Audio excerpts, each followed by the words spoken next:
कठिन प्रशिक्षण। प्रशिक्षण केंद्र में प्रत्याशी गण विविध सांस्कृतिक पृष्ठभूमि से आए हुए थे।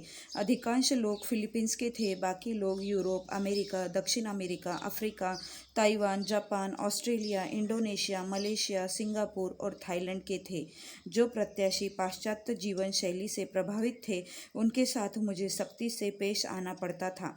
अक्सर ऐसा होता था कि सन्यासी बनने का प्रशिक्षण लेने वाले प्रत्याशी भी टेलीफोन पर अपनी महिला मित्रों से बातें किया करते थे, जो कि नियम विरोधी कार्य था। इसीलिए मैंने फ़ोन पर किसी से भी वार्तालाप करने की पूरी मनाही कर दी थी।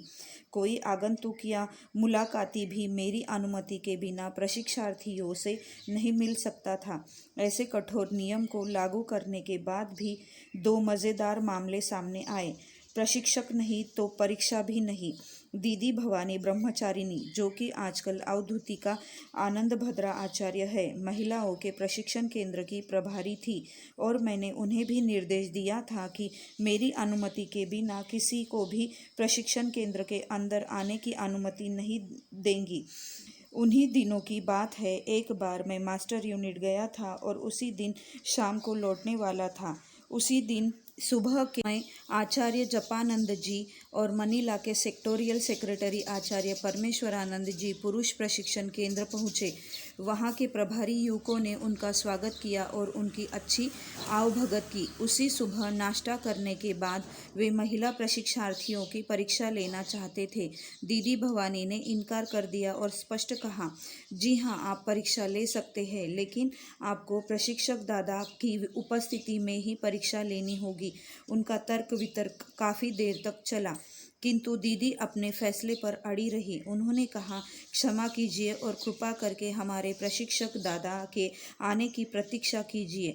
मैं तो उनके निर्देश का ही पालन कर रही हूँ। शाम को जब मैं लौटा तो परमेश्वरानंद जी ने मुझसे पूछा, आपने उन्हें क्या समझा दिया है? हम लोग परीक्षा लेना चाहते थे, लेकिन उन लोगों ने कहा कि आपकी अनुपस्थिति में परीक्षा हो ही नहीं सकती।